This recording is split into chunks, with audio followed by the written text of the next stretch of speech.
Welcome to Unrestrained, the podcast series from CPI. Here you can enjoy conversations where professionals on all sides of crisis and behavior management relax and open up about themselves, their workplace, and their clients. You'll get the latest tips and trends from the best in the business, so tune in often to integrate their experiences with your own.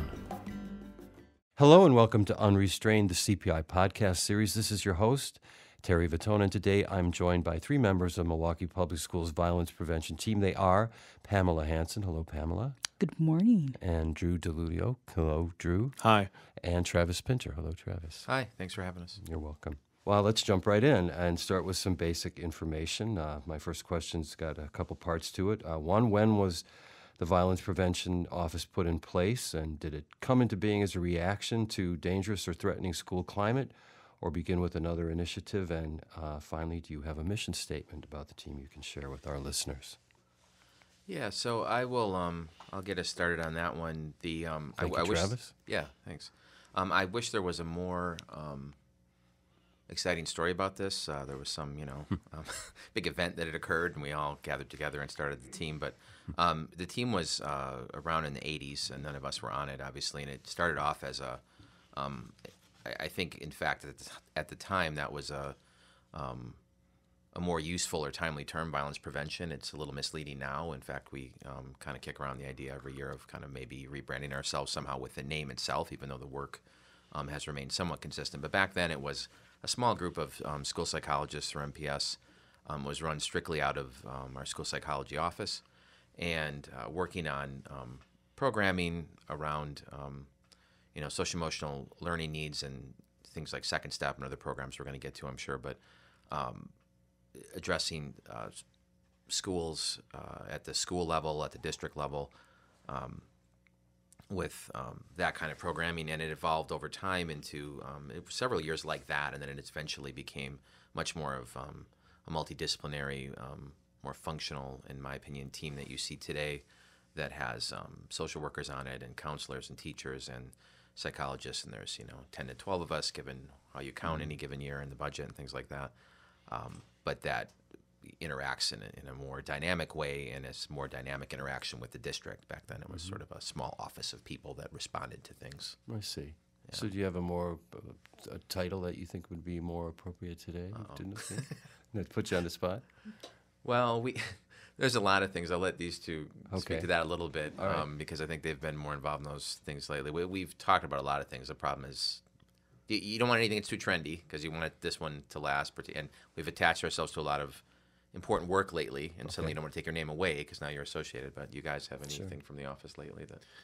Well, we have, we've been having a conversation, because I do think that the violence prevention sort of moniker does sort of connote that we sort of, take this really proactive approach to literally preventing violence. And I think one of the things we've been discussing is whether or not, it's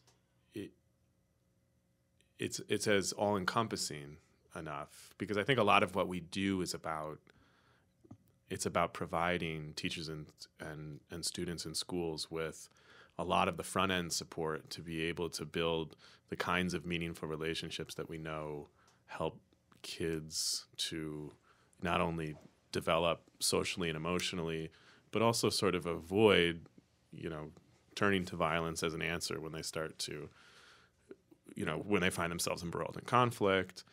But yeah, we haven't really, we're working on it. And we've also, to some extent, we've kind of branded ourselves, because I would say, I've been on the team the shortest period of time of, the people here, but I would definitely assert that, the violence prevention team is probably more present today in 2017 in MPS than it's ever been. I see. That we're sort of at the forefront of many initiatives in the district, and we've kind of branded ourselves because of that. And it's like, you don't want to change the name of your band after you release your second album. Fair point. Fair point. All right. And so your mission is then? Well, our mission, which we actually developed in the last couple of years, we kind of, again, relooked at that. And so what we have come up with for the violence prevention program is Students for Success by providing training and consultation to staff, students, and community partners in adopting programs and practices that promote safe and supportive environments. Excellent. All right. Well, if you would tell our listeners about your backgrounds at MPS, how you came to be part of the violence prevention team, and your roles within the team. Pam, if we could start with you and go around to you, Drew, and Travis. Sure. So I actually joined the team approximately 4 years ago. I'm like losing track of time now, but I actually came onto the team with a focus on trauma-sensitive schools at that time. We actually had some things prior to being added to the team that we were doing around trauma-sensitive schools. Our specialized services director at that time, approximately 4 years ago, really was here promoting trauma-sensitive schools in the district. And because of some of that push, there began to have a lot of interest around the district. And so I, along with a few other people from violence prevention, as well as the district itself, began to put on, I guess, presentations around how to become a trauma-sensitive individual as well as a trauma-sensitive school. And so based on that interest and, I think, need, they were able to develop a position, or rather a couple of positions, in the violence prevention program to kind of help promote that. And so there I was, I guess, born in violence prevention. Great. And we will revisit that idea of trauma-sensitive schools at some length a little later in the interview. Thank you, Pam. So I was I won't use the... This is Drew. Yeah, sorry, this is Drew. Hi. I taught high school in MPS for just shy of 10 years or so at one school for that duration at Milwaukee High School of the Arts. And I was a social studies teacher, and I loved what I did. And I didn't have any aspirations to do anything else. And I was approached by a social worker friend of mine who asked me to basically like pilot a class that would teach students about restorative practices, which we'll talk about later. And I agreed and thought it was great, and ended up piloting that course and working really heavily in its adoption and editing it. And then subsequently, she left the district, and at that point, I had really gone through kind of a watershed year, having shifted my mindset so dramatically in terms of how I perceived student behavior and how I communicated with students and interacted with kids because of my work in restorative practices, that, I kind of realized that, I would always be a teacher, and I would always have the opportunity to go back into the classroom and, do that because I love it, but that I wouldn't always have an opportunity to be able to promote the work that I had done and, kind of get my colleagues in teaching to maybe go through that same transition and start, viewing. So is it fair? It's fair to say that the when you learned about the model of restorative practices, that it was a really striking epiphany that changed radically your idea of the school as an environment? Yes. Huh. Yeah, absolutely. Well, we're going to get into that. That's interesting. It's interesting that you've got a teacher who loves the job that they're doing in social studies. And as you said, you were fulfilling your aspirations by doing the role that you did, but these restorative practices shed such a different light on things that you felt compelled to expand your role or change your role within MPS. Yeah, I would absolutely equate it to, like a conversion experience. Wow. I mean, not to sound, not to sound too extreme, but having the opportunity to then come onto the violence prevention team and as a teacher be exposed to a side of education, namely the social and emotional needs of children, has really had a profound impact on Excellent. my pedagogy and what I believe a teacher is and should be. So that's how I came here, and I've been on the team for about a year. All right. Thank you, Drew. Yeah. Travis. Sure. So I was I'm a school psychologist in MPS. I've been working in MPS for the last 14 years in a variety of settings around the district and schools, and was actually on the team. In our particular position, you get asked to be on the team by supervisors who feel you'd be a pretty good fit. And so the team, speaking a little bit to how the team has changed, I was on the team about a decade ago, part-time for a couple of years, when it was more of an insular, school psychologist unit, and then was off the team, and then was on again more recently, similar to what Pam described, but after her. So the last couple of years, kind of brought on around this push around trauma sensitivity. And I guess one similarity with Drew is that it was in a way, it was very difficult for me to leave my direct service role. Really love working with the kids, and had to be convinced in a way about what was this about and what are we doing. But once I was introduced more into the content and saw what we were talking about, could see that there was a way we could, I personally could feel a little more fulfilled and affect change at a bigger level, helping work with the district. So I've been on the team for the last couple of years. Great. All right, thank you, guys. Well, let's since we mentioned restorative practices, let's get to a question about that. Your team utilizes restorative practices. It's a process that helps violence prevention by building healthy relationships and a sense of community. I wondered if you could review the central principles of restorative practices and talk about the significant developments that have occurred at MPS since it was implemented. Certainly. So with regards to the central philosophy of restorative practices, there's this little exercise that I like to do with participants whenever we have professional developments around this that have never been exposed to restorative practices before. So like our listeners can do this as well. Mm-hmm.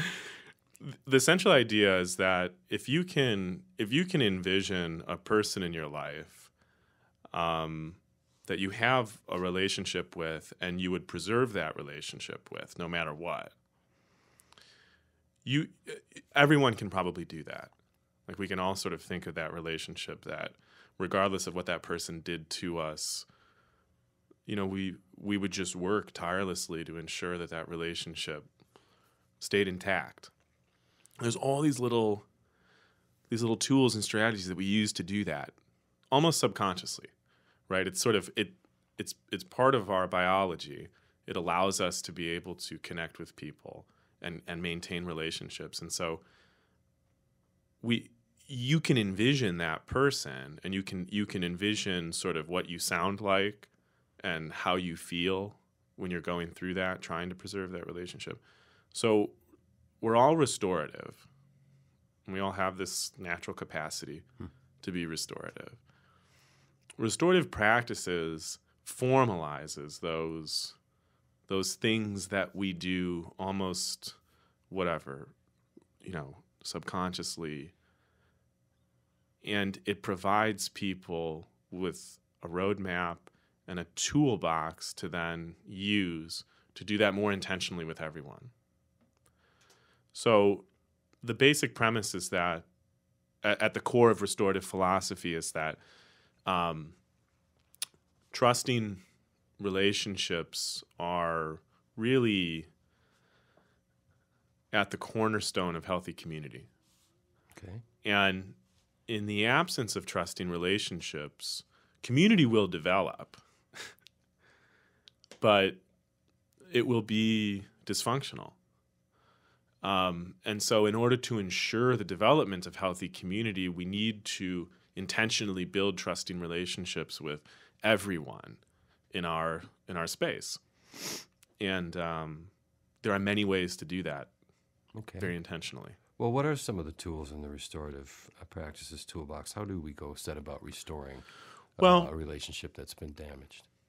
Okay, so if we were restoring a relationship that had been damaged, we sort of refer to that as repairing harm. Okay.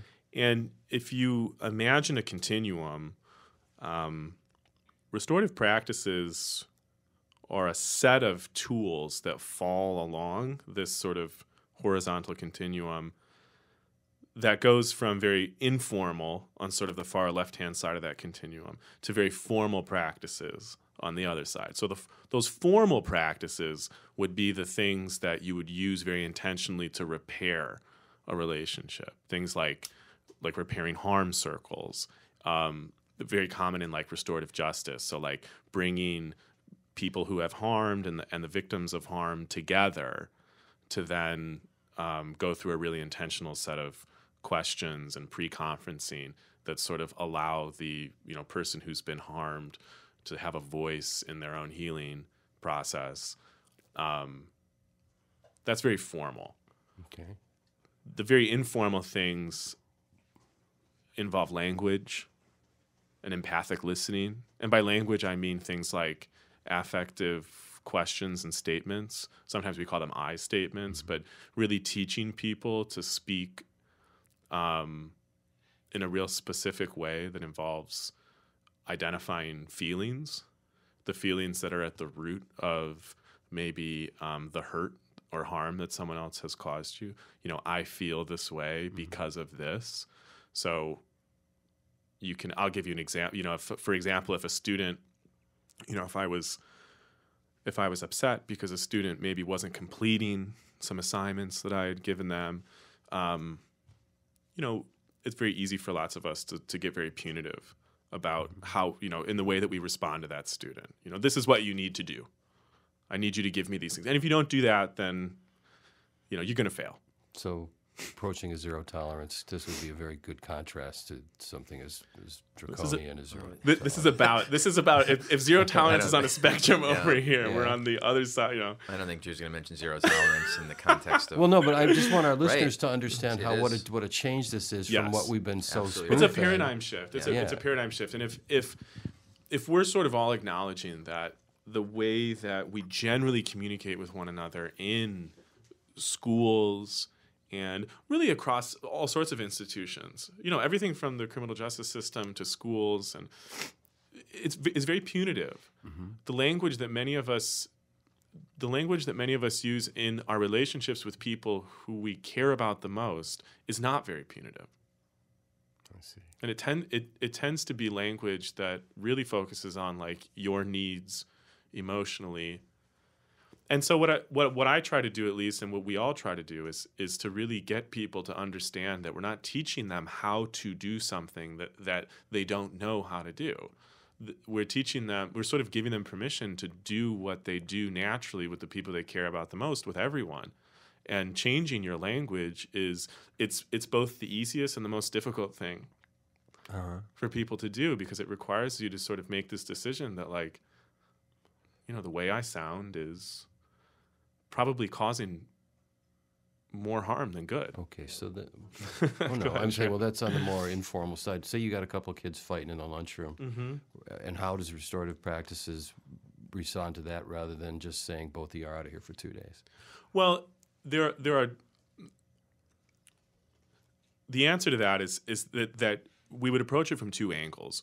First of all, if there's a fight happening in a cafeteria and restorative practices have been implemented in that space, in other words, for example, the students have developed shared agreements in circle with the adults in that building, so everyone understands that the expectations in that cafeteria aren't rooted in any one adult's vision of how this cafeteria should look, but rather those agreements are rooted in the needs of everyone there. If those are in place, then that fight becomes an opportunity to teach empathy.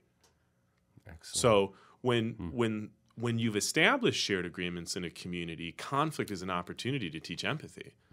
And I feel really strongly that, especially in schools, we have lost our way and really forgotten that conflict is a necessary part of the developmental process for kids.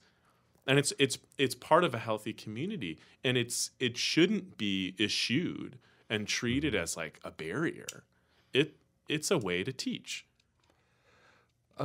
That's a good. I'm really intrigued by this. How do you then construct a shared agreement to deal with conflict? That is part of the essence of restorative practices, and Correct. maybe is creating that consensus around a methodology. Well, that's where the circle process becomes very important. So the circle process is a tool that restorative practitioners will use to build community intentionally. So if we're saying that the way that we speak and what we say is very, very important to sort of facilitate our own evolution so that we sound less punitive. The circle process formalizes that. So we take the language, we then apply it to a formalized structure called the circle that then allows us to model those things for other people in that space and sort of give them permission to be, for example, vulnerable to the extent that we need them to be able to identify what they need to be the best versions of themselves wherever, at work, at school. So a values circle is what we then would facilitate with students as a way to then get them to start thinking about, okay, when I'm the best version of myself, who am I? Am I honest? So we then take those values and we develop them into shared agreements. These are the 5 or 6 things that define us as a community based on our values. And it's the circle process that allows that conversation to happen. Because to some extent, we really, especially for children who aren't well versed in articulating how they feel, we need to create spaces and processes that allow those things to be modeled for them. So is that in place? If I went to an MPS school today, could I find a circle in process? Certainly. Okay, so this is happening right today as we speak. Well, Yeah. I mean, it's in place in the schools, and people look to it as a realistic and effective model to use as a restorative practice. There are certainly spaces in our district where this is happening. Great. Right now. Yeah, and anytime you're talking about 80,000 students and 158 schools or whatever we have in counting, it's That's important. It's not size. consistently in every building across. But Drew's right. You can find it. You can point you in many directions and find it going on. Yeah. All right. Are there some significant developments at MPS that you would speak to about restorative practices? Kind of part B of that question. Besides a circle or things like that you just mentioned, I mean, has it restructured a disciplinary approach in a policy level? That's a really good question. So, changing the behavior of adults is very difficult. Indeed. And so even this morning when I dropped my own son off for school, I had a quick exchange with the woman working at the door, who's just wonderful, and in the way that she interacts with kids and welcomes them. And she had mentioned to me something along the lines of that she had seen a parent leave, and the parent was sort of getting upset, and the child was getting upset, and the parent left, and then the child, sort of forgot everything and went to play with their friends. And I had sort of I had sort of said in passing, there really aren't as many child problems as there are adult problems in schools. In other words, we tend to not. I think we tend to view behavior as something that needs to be changed, like in a child, and we fail to realize that there's so much we can do as adults to change the way that we perceive that behavior and the way we respond to it, and that has a measurable impact. And so on a district level, we've worked really hard to try and message to all of our peers that the way that you speak and the way that you sound and the way that you listen is profoundly important, and that needs to seep into our policies and procedures in our district, and it has started to. But I would say that most of our progress has really been in individual classrooms. Okay, I see. But there are certainly places in our district where those things are becoming systemic, like language is changing. Mm-hmm. But I would say we're at the conversation stage. I mean, people know about it, and they're starting to talk about it. Oh, that's great. And I think also you're right to point to alternatives to discipline as something on the horizon we're headed toward. I mean, it keeps coming up. That's why we all kind of looked at each other when you brought it up. Yeah. Because it is challenging, as Drew said, but everyone's invested in that. We nobody in our system that I'm aware of, I've never run into someone who loves to get the kids, booted out of school. It's just things are happening, and so we'd love to keep them there. We'd love to keep working with them in a way that's productive for everyone. And so if this works for that, great. So I feel like we're headed there. I think you'd agree that, but it is a, that's on the horizon. What would you say? Yeah, totally. So as a population, your teachers are becoming more conversant with the language around restorative practice. And my next question is about how restorative practices are suited to something I'm sure a lot of teachers are aware of, PBIS or another multi-tiered approach such as that, which is, again, using a more positive, thinking about positive language and positive behavioral interventions and supports. And there's a shift in mindset there from someone who isn't an educator, just to think about my own experience, to think if my teachers mindset would have been starting and how do I positively support behavior that I approve of, rather than thinking of a disciplinary approach to behavior that I find counterproductive to my classroom or the climate that the school has.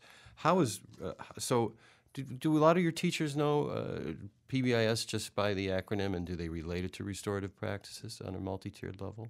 So to part one, absolutely. They're been inundated with PBIS for a long time. Okay. So they and in terms of relating it to RP, I'll let Drew speak to that a bit, or Pam, but that has been on the forefront of our trainings to them, is to help integrate that rather than say, here's a whole new system to learn, because we know about all that fatigue in that regard, layering it onto it. So ways to find some of the practices he's talked about along the continuum that would be in your tier one, everybody gets kind of stuff, versus what is stepped up into tier two or tier three as tools within that system. So it's language we use a lot for that reason. So they're very familiar with PBS, becoming more familiar with how RP might fit into it, I would say. I don't know if you guys have anything to add to that. Restorative practices fits at every tier of the, Okay. For our listeners who are familiar with the multi-tiered system of support that is PBIS, there are aspects or tools along that RP continuum that fit at every tier of that pyramid. And I would say that it, as someone who was tasked with not only understanding and applying PBIS in the classroom and in a school, but also facilitating its understanding with other teachers, restorative practices really helped me to understand how I could intentionally do that at all three levels of the multi-tiered system, and also how little time we've spent intentionally building community in our schools. Because those people who are familiar with PBIS understand that the largest space in that pyramid is at the bottom, at the tier one community building level. And in the absence of intentionally creating that community, it's very, very difficult to be able to accurately identify, students who are in need of tier two or tier three support. So what's a tier one restorative practice that would fit with PBIS? I mean, that would be community building circles. Okay. It would be intentional.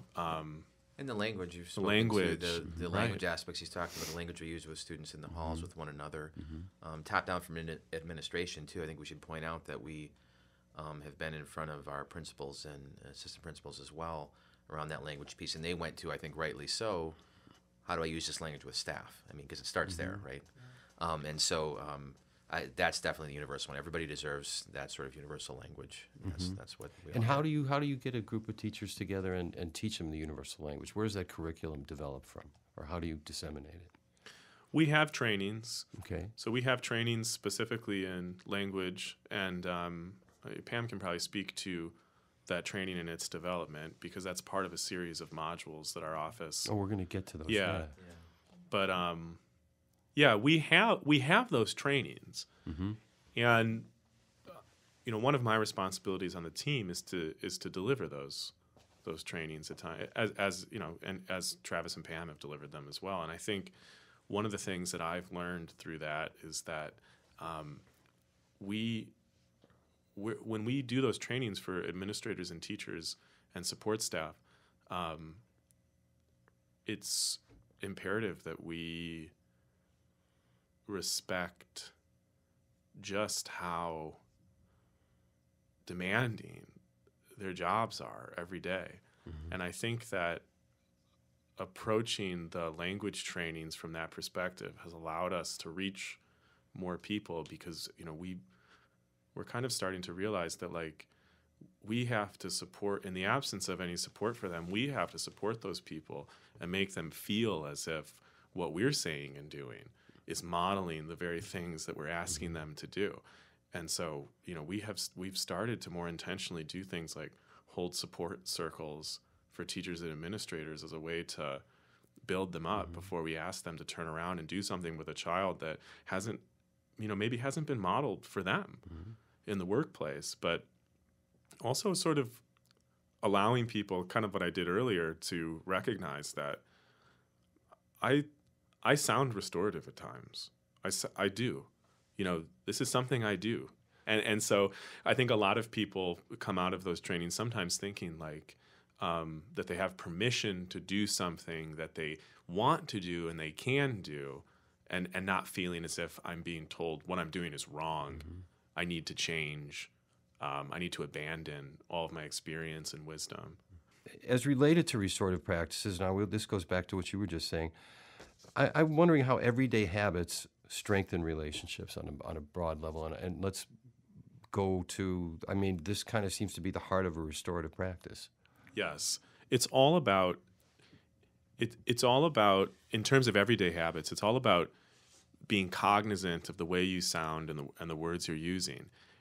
So there's a certain amount of mindfulness that goes into that, okay, right?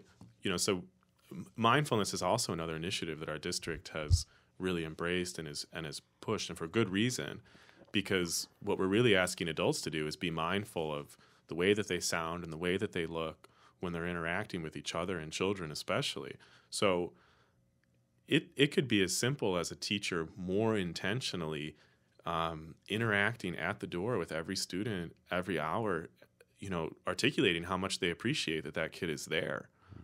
And that's one of those things that in a training will get you sort of equal snickers and nodding heads, because I think a lot of people intellectually understand why that's important, right? I should go to the gym, like I should go work. Like everybody knows, like, yeah, but like emotionally, they don't feel as if it's something that they can either do or is necessary. But that's all we're asking people to do. I mean, initially, every day is to just, are you using I statements? Are you modeling for children the very things that you're asking them to do in terms of identifying their emotions, right? Are you standing up in front of the class and saying, when you're frustrated, you know, hey, I feel frustrated right now, and this is why. And then giving the class or individual students an opportunity to respond to that.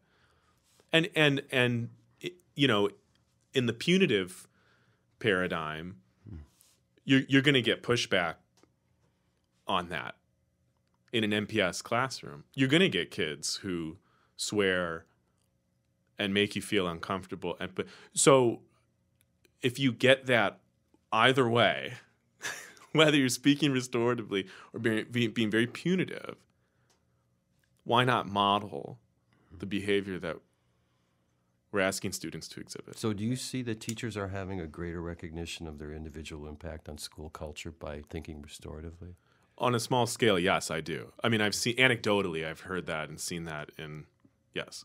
That's promising. Yeah, I also, on that last question, would like to say, when you mention everyday habits, strengthening relationships, I go to the trauma stuff too, which I know we're going to get into more, because everyday habits to me is, assuming we're talking about positive everyday habits, sure. But to me that's a consistency that our students we know who have experienced trauma really need, that consistent person in their life who's greeting them in a certain way, who's got a certain positivity in their language, who's showing them that they're not going anywhere regardless of, you know, how this relationship becomes strained. Really speaks to that side of it as well. So it strengthens relationships in particular, I think, with a population of kids that we have in our buildings who are experiencing a lot of things in the community. Excellent. All right, let's talk about trauma-sensitive schools since it came out, and the initiative at MPS. First of all, what is a trauma-sensitive school, and what is it founded on, and why are SEL programs, social emotional learning programs, so important to building trauma-sensitive schools? So, kind of our definition, there's a couple things that I'm going to actually say in regard to that. So first, a trauma-sensitive school really focuses on creating a safe environment for our students.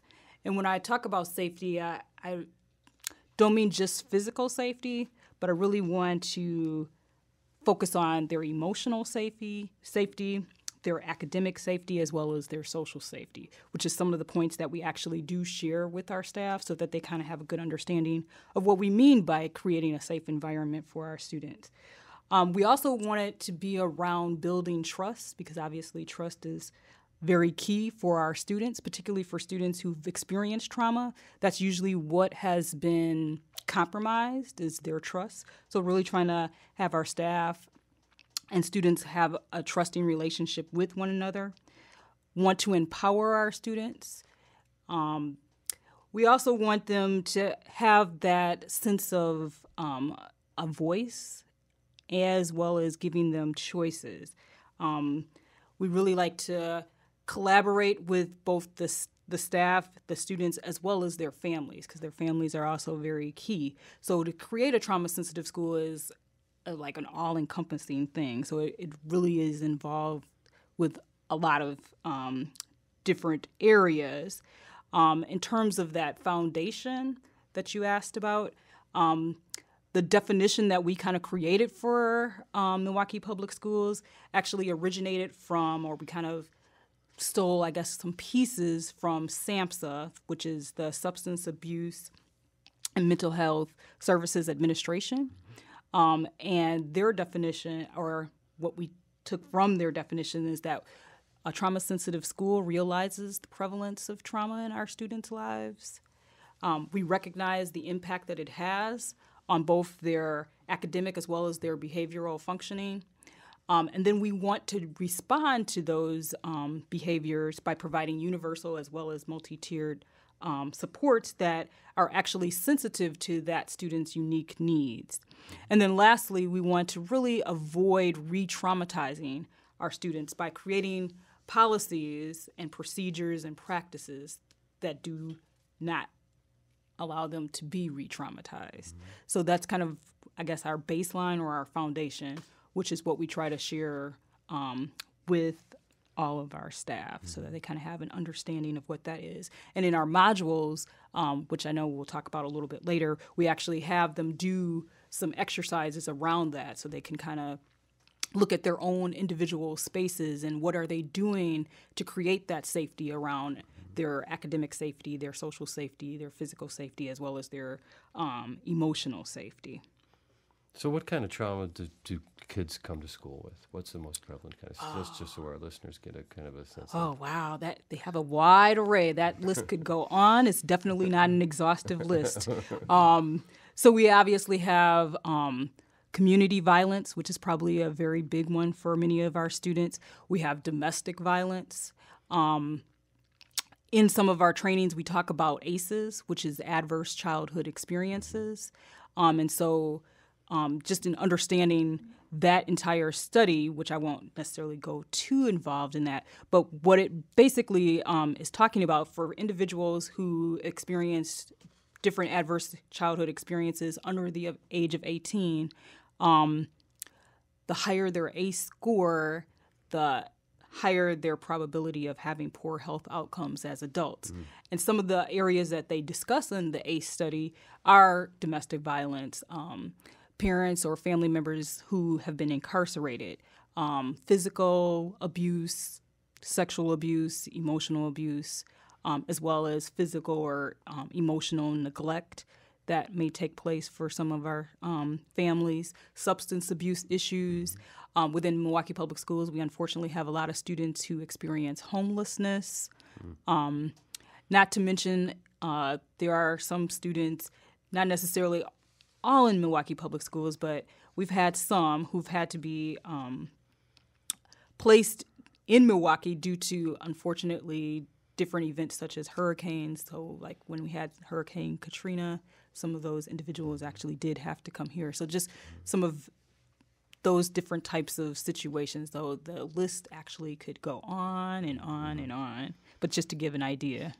Yeah. And do you feel, as this might be a bit controversial, but does the segregation in Milwaukee as a city add to the trauma, level of trauma here in the schools that we see? I would definitely say yes, it does, and I'm going to have Travis Yeah. actually talk a little bit more about that. Okay. Yeah, I do think it. I mean, short answer is yes. We know that it's from the, some of our statistics from the NCTSN, which is a National Child Traumatic Stress Network. It's also another nice resource to look up. States that they believe that 70% of students by the age 16 in an urban environment have experienced at least one trauma. That number overall is around 25%, so you can do the math on that. So if you're in an urban environment versus the overall average of 25%, there's that much more probability. But the kinds of things Pam was talking about, we think of trauma too as, you know, chronic versus acute. An acute event, something that happened, you got into a car accident, or there was an attack, or there was a natural disaster, all potentially very traumatic things.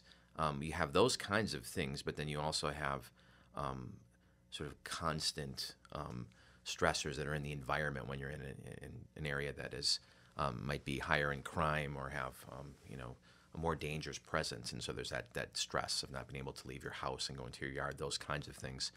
To speak more, the longer answer to that, I found it was very interesting to kind of illustrate around our city right now, is there's something called the Distressed Community Index. And that is, again, something I encourage everyone to look up. I think they recently came out with the data because it took so long to compile, but it's actually for this longitudinal span from 2011 to 2014. And it's got a nice interactive map, this DCI, if you look it up online, and of the entire country. And you can see it's by zip code, so it has all 26,000 zip codes. And they rate them according to these sort of 7 criteria, you know, a few of which are things like percentage of adults who are unemployed between the ages of 25 and 64 that live in that zip code, things like percentage of adults with high school diplomas, vacant homes, those types of things. And they give it a rating as a distressed community zip code. We have really the what's the word I'm looking for? The dishonor of having several of these in our community of the worst in the entire country. So one of them, 53206, gets a lot of press, but 53233 is just about the bottom. It's like ranked 26,000 and something out of 26,000. It's 99.9th percentile for distressed. 60%, now this is the one that Marquette is in, but it stretches up north to, say, Highland. 60% of the adults in that zip code between the ages of 25 and 64 are unemployed. Just one statistic, kind of just going back to your issues about segregation and what you experience. You can imagine the kind of things being experienced in that zip code. Sure. Only, by my count, about 6 miles away, border to border, you have 53217, which is Whitefish Bay, one of the highest in the country. Look at the two numbers. They have their median income there is 180% of the state average, meaning, you know, if 100% is the average, they're at 180. 53233 something like 26%. What are the differences for? And you know, as we know, if we were to control for or look at correlations there with those two zip codes with you know, race, we know one is largely of color, one is largely white. I mean, that's how our city is carved. Right. We have this kind of center of the city that has a lot of poor outcomes and a lot of poverty and things that come with it for a certain percentage of our population. So you can't, I don't think there's any way that anybody rationally can look at it and say that segregation is not affecting someone's exposure to trauma. I see. And I would add to that also this, especially in terms of like couching or viewing the issue through the lens of segregation and how segregation seems to sort of exacerbate trauma, that the segregate, you know, because segregation in Milwaukee is so obviously ethnic, I think there's oftentimes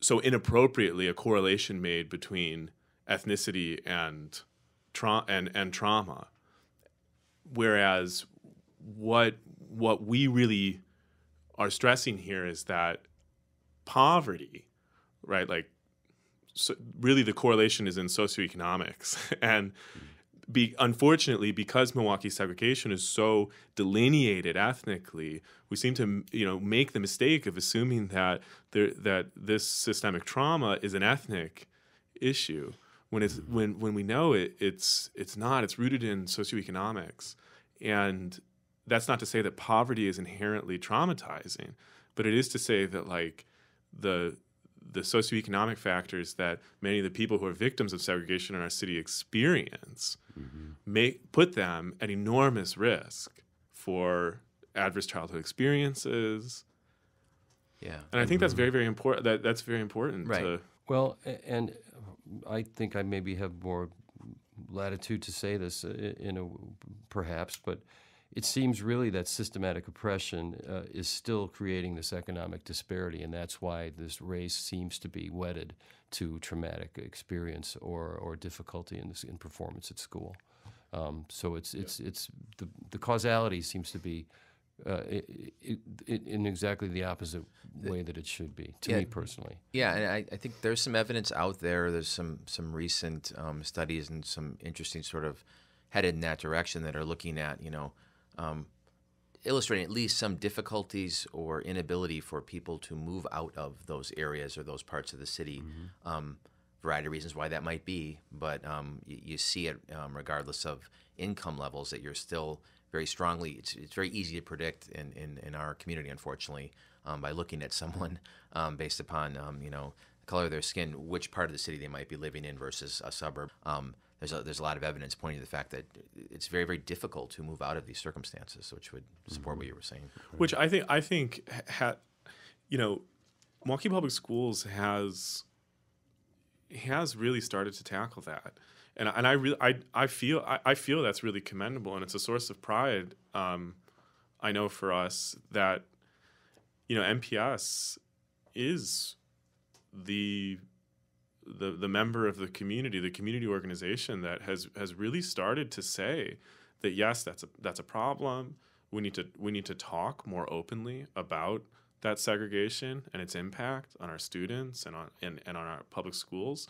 And so MPS we have an equity specialist in our district now, and we have this sort of lecture series around courageous conversations. And so it's certainly something that MPS is attempting to unpack. Excellent. which is commendable. Drew, you touched on this a little bit. It's my next question. How does an awareness of trauma change the lens through which it's seen? In other words, an educator, a teacher is aware of trauma, and so they see what fundamentally changes. Well, I can only speak to my own experience, but I feel that my experience is very similar to the experiences of a lot of educators in the city specifically. I think that, and I apologize because I have to talk about my own schooling to make this relevant, but I was educated in the suburbs of Chicago, and where I went to school, the environment that I grew up in, or at least was educated in, defaulted to a very punitive form of discipline, as did most of the schools that many of us went to. Behavior in those places was meant to be corrected, and like I said earlier, it was seen as a barrier, something that had to be corrected and had to be changed, and the student or the child was not really meant to be part of that process. The child's behavior was to change. The expectation was it to change, or they would no longer be a member of that community. And I saw many of my friends, like in school growing up, have to leave the schools that I went to because their behavior didn't conform to the expectations of one adult in that building. Now, it's dramatic. Well, it's reality. I mean, it's every time I saw somebody expelled or kicked out of the private schools that I went to as a kid, that was another example of a student not being basically being expected to change their behavior to accommodate the rules and procedures that have been installed by an adult or an administration. Well, it creates a lot of latitude for a vendetta if a teacher happens to have one, doesn't it? Certainly. Oh, certainly. The point I would make, though, is that So that's the environment in which my like schooling occurs, right? So when I become a teacher, it's from that perspective that I view behavior, right? So I start to respond to behavior very punitively, and this is I think it's very important that people understand this about me in particular as somebody who works in restorative practices. I was the master of punitive, like compliance-driven discipline. Absolutely. And any of my peers who taught with me at Milwaukee High School of the Arts would tell you that, I took great pride in demanding compliance from my students and getting it. And I made the mistake of assuming that compliance in my classroom was somehow correlated to my success as a teacher. That my classroom, the way that my classroom looked, said something about what my students were learning. Totally false, right? Like, I could demand compliance out of my students, and my classroom could look the way that a compliance-driven classroom should look, with students sitting in rows and doing what I told them to do. And then if an administrator walked in and saw that, I would get very, very high evaluations. And this was an archetypal imprint from your own experience in Chicago public school. Well, not Chicago public schools, the suburbs of Chicago, and in private schooling. But I would argue that sort of punitive model of discipline is pervasive in many, many. Yeah, and if I could just add one thing to what Drew had said about your question about this awareness of trauma and how it might change the lens. Early in our trainings too, we talk about perspective shift. We talk about and that was a big goal of our first year of kind of rolling these trainings out. And I do know from working in the schools and talking with colleagues in the schools, the social workers and social workers and psychs that were sort of getting the first contact from teachers, that the first thing that started to happen was teachers were coming to them and saying, I think this might be trauma. Now, before we even knew what to do with it, that's a huge first step, because before it was interpreted all a variety of ways, and it could be anything from the parents aren't as concerned about this to the student has some deficit within them that's this or that. There's a variety of things that happen in an environment when we're trying to figure out why a student is behaving the way they are. But for them to go to pretty quickly now, is there some trauma here? Can you please look into this? Was a huge first step, and I think that lens change has been a big part of what we accomplished in the first couple of years here. Excellent. So if I'm a teacher in a classroom in MPS and I come in with that very punitive lens through which I'm viewing behavior, well, you're going to see a lot of behavior that you're going to respond to in a very sort of punitive manner, and you're not going to get any results.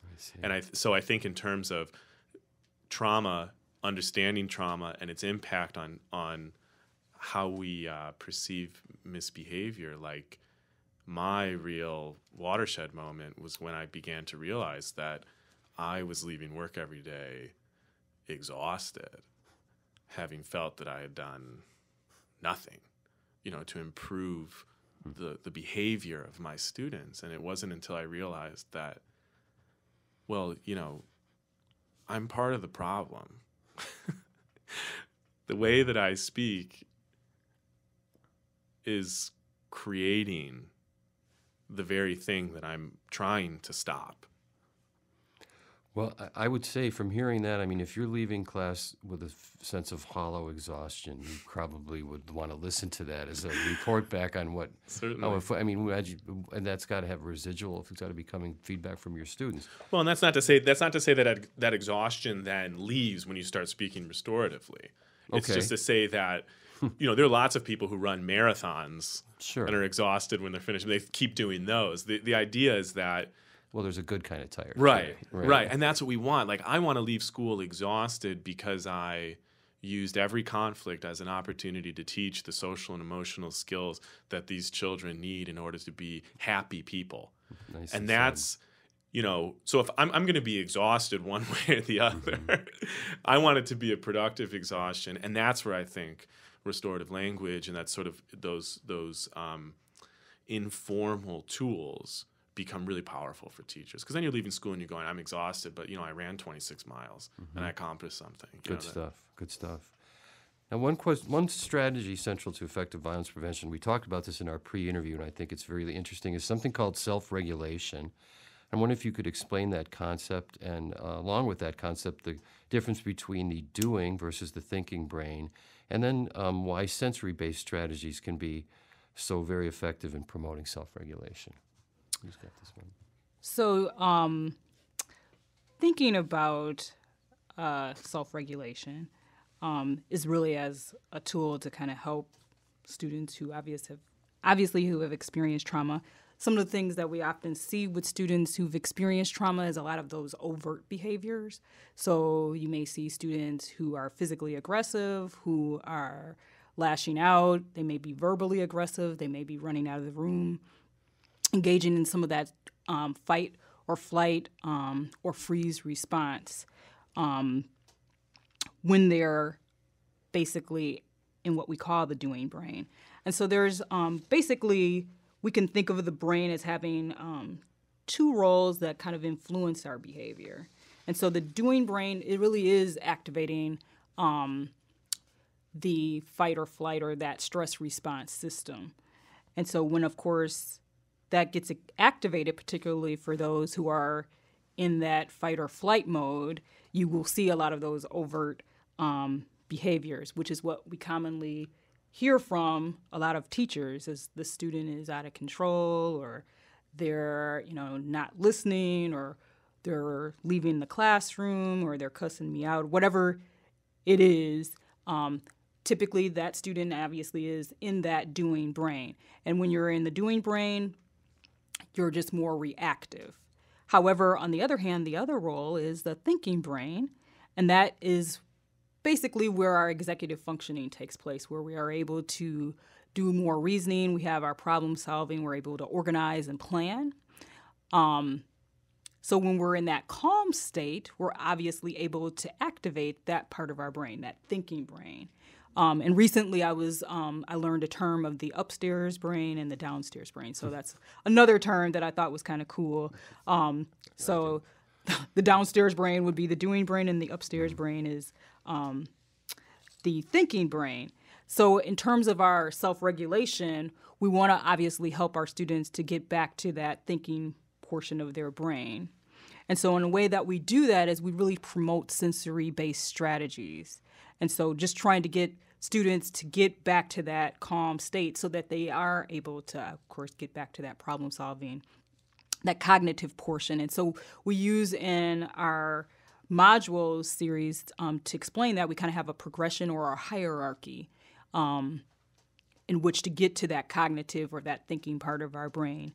And so we start using different sensory strategies. And so we have to really kind of get to know our students and know what kind of works for them, because all of us are obviously sensory beings, so we all know kind of what works for us. Some of us are very orally, I guess. Some of us have, I guess, oral fixation, so chewing gum sometimes may be a way for people to kind of calm themselves or kind of regulate themselves.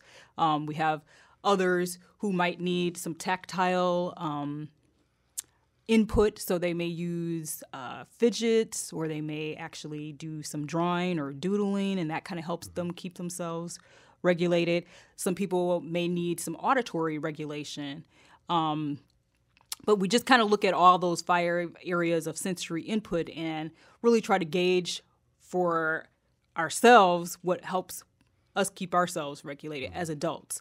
And so we want to try to do that same thing for students. So just being able to provide a variety of sensory strategies for our students so that they can actually help regulate themselves.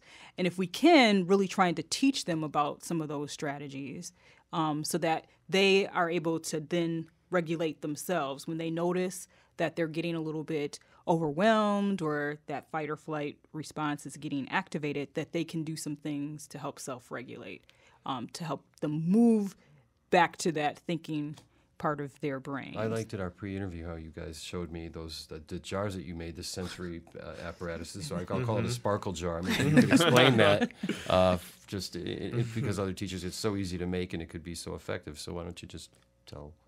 Sure. So yeah, it's our That's it's our. Pam's wheelhouse, right? Yes, I had them activating. Yes, they had the wonderful experience of creating those with students or helping other students to create. We call it a calm down jar, or it could be a glitter jar. Okay, glitter jar. And it is a really quick, easy method. Just basically taking a jar or a bottle, having water, adding either dish soap, or you may add glue and glitter, and really allowing students to, we kind of use in our mindfulness practice as a way of teaching students that when they're in that kind of fight or flight response, that if you shake that glitter jar, our minds are kind of all over the place. They may look a little bit overwhelmed. And when you just set that jar down and allow that glitter to settle, and as the glitter settles, you can notice at the top of the bottle or jar that it starts to get clear.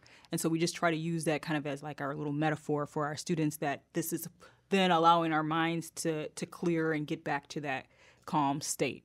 So it just is a good visual tool for our students, and students can make them, and they can actually have those available on their desk or somewhere in their classroom to help them when they feel like they're getting that sense of overwhelm. Go ahead. Yep. Yeah, and we all have them on our desk because we like them. Can I just add one thing to Pam's excellent description of the sensory stuff? There's an analogy that really helped me with this as I thought through it, and so I think it can be useful. She talked about the hierarchy, and so you have sensory on the bottom and cognitive way up on top, and some other things in between. And unfortunately, what we tend to do or have done, and psychologists traditionally are notorious for this, I was a victim of this myself, is when a student is in a state of distress, we come at them with cognitive stuff. It's even well-meaning. What are you thinking? How are you doing? Why did you do this? Those types of things. That thinking, doing brain stuff that Pam talked about really doesn't allow a person to be able to respond that way. And so what you have more often than not is either, at best, no response you're looking for. At worst, a pushback of some kind, physical or, just emotional. And so this sensory piece that is on the bottom of all this, we talk instead of like going at a top-down strategy from like a bottom-up strategy. And so you think of it as like a fire that you come upon on your stove. You could pour water on it. You're not going to get a whole lot for that, but you could turn the burner down. And so we talk about turning the burner down, letting it cool, and then addressing the cognitive piece. I see. And I think that's just that analogy has always worked for me. Based on all the stuff Pam was talking about, it's like, okay, that kind of clicks for me a little bit, because I got to stop talking to someone who's in a high state of distress, let them sensory regulate first, and then we can talk. It's not that you don't get to the talking, but they have to be in that part of their brain. I think this is a great opportunity to just articulate how all of our work intersects, because what you just heard and what we just described was how all of the different components of creating a trauma-sensitive environment intersect to help a child go from, this very visceral response to a trigger all the way back to now an opportunity to learn and build empathy. Because, what Pam was talking about in terms of the sensory intervention strategies, she's talking about a kid who's out of their thinking brain and is not able to respond to any instruction. And so providing them with that sensory intervention turns the burner down. And then restorative practices comes in on the back end when we're back in the cognitive brain. And instead of using accusatory, punitive language, we start using questions like, what happened? How are you feeling at the time? As a way to then help the child recognize, how to articulate emotions, how to be able to articulate, these are the impacts of my actions. How am I going to fix this? So you've really changed the lens with that response at that point then. At that point, we are, ideally at that point, we've really shifted from a traditional punitive framework to a much more restorative one. You guys have developed some online learning modules, and you've put them in place in MPS. Could you talk about that just a little bit? Yeah, so those modules are really the vehicle by which we've disseminated a lot of the stuff we've talked about. Most of what we've talked about has been really delivered that way. And so a couple of years ago, we started with this model of knowing we had, roughly 6,000 staff and roughly 80,000 students and 150 plus schools, and there were, 8 to 10 of us. How would we get out this information that we thought was so important? So we developed. They're online, quote unquote, but it's really a audio-video presentation with breaks in it for activities. And so it's meant to be, you need someone to facilitate it. And so what we did was we have MPS, I don't know if everyone's familiar with, we have roughly 300 psychologists and social workers combined. It's quite a big group. Wow. And so among them, we decided they would be our facilitators. So we used a trainer of trainers model. And so we have been training them over the last few years to help deliver these in their buildings. They're the people on the ground. They're the people who understand their staff. And so with few exceptions, they've been delivering those modules directly that we've been developing, and we help them when we can. And so they came out in these different chunks, modules, whatever you want to call them, and they're, generally 35, 40-minute pieces. They do them at a staff meeting. Mm-hmm. They check off that they've done them. They have discussion around them, and they move on. And so a lot of it was building up background and trauma that shifted then to social emotional learning, skills and development into restorative practices, and our emphasis on, second step in some of this programming in our younger grades around social emotional learning, and on and on, and it's gone on. So that's been the model we've delivered out of our unit. There is talk of making it more automated, or what I would say is truly more of an online piece, where that new employees and people coming in could access it and actually view it for themselves. And so we're kind of in the middle of that, because we continue to try to catch up with new employees and have these modules delivered. Is there anything we can share online with our? We would love to be able to. We've gone through the process of kind of getting that cleared, that we can, and then now it's just a matter of piece by piece, because then now the modules are being looked over in terms of having them ready to be shared. I see.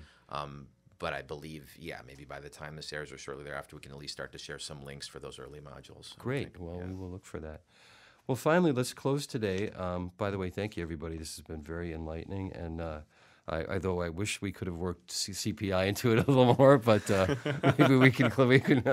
But this goes right in our wheelhouse, and it certainly is something that we are very enthused to see, and represents progress to our way of thinking about things for certain.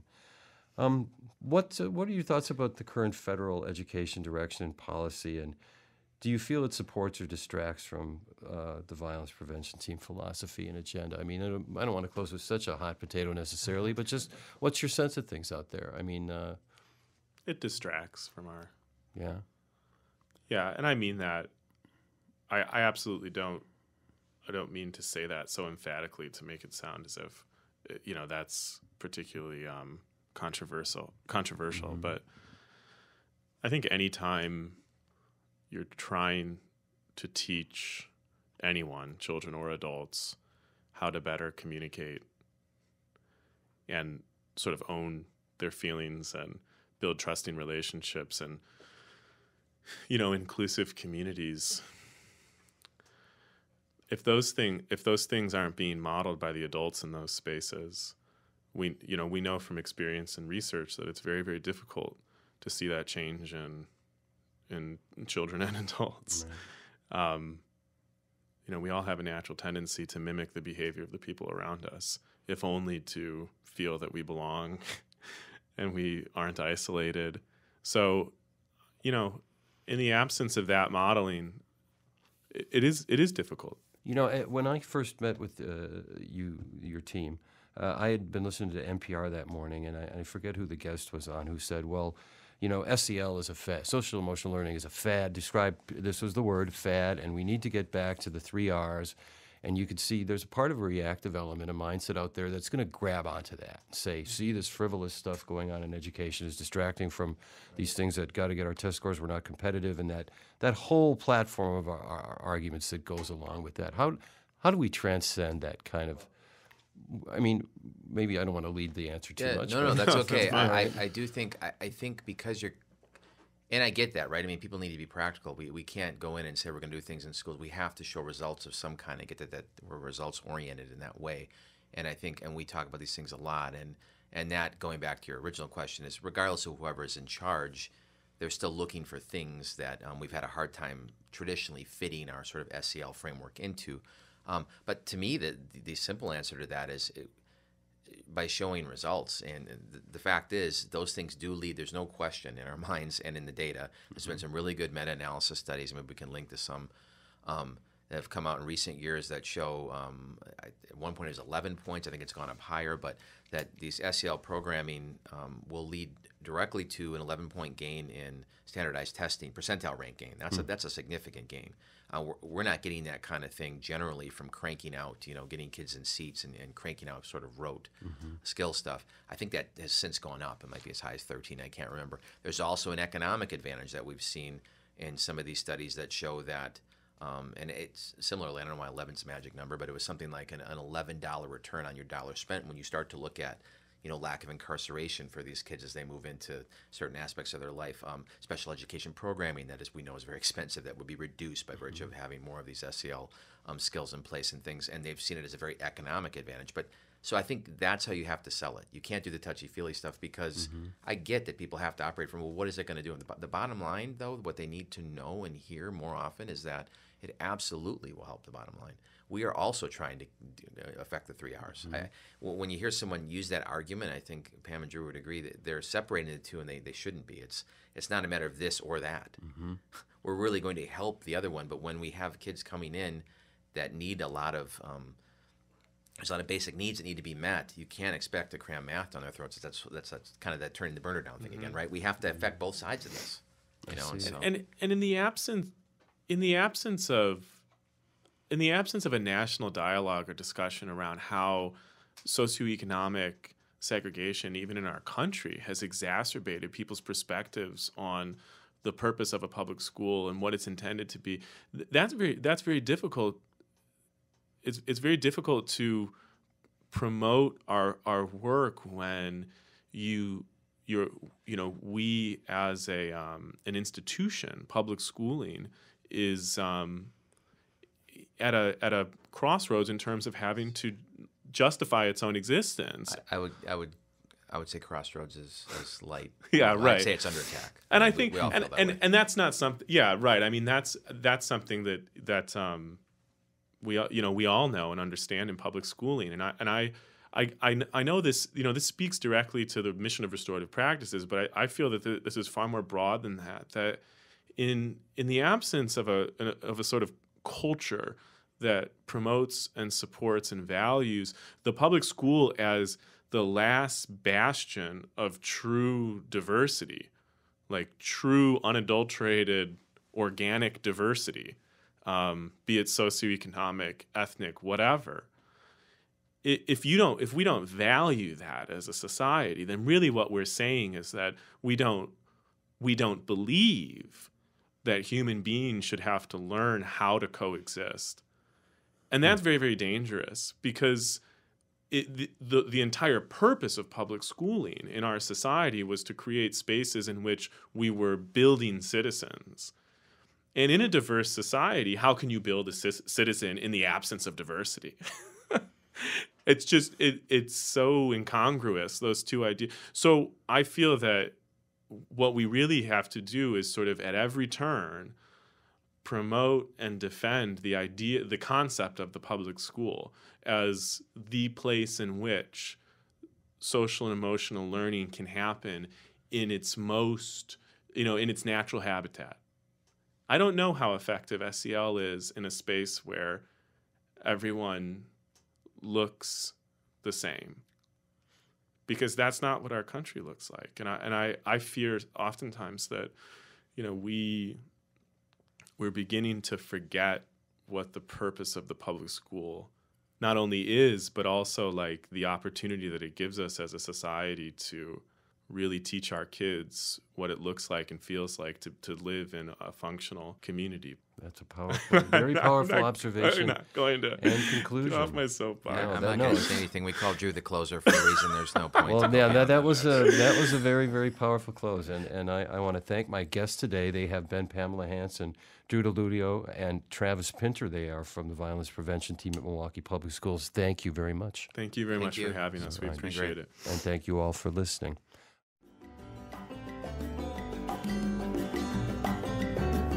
Thank you for joining us today on Unrestrained. Tune in again soon for another interview with an expert in behavior management. Until then, this is your host, Terry Vittone, hoping your intention is prevention.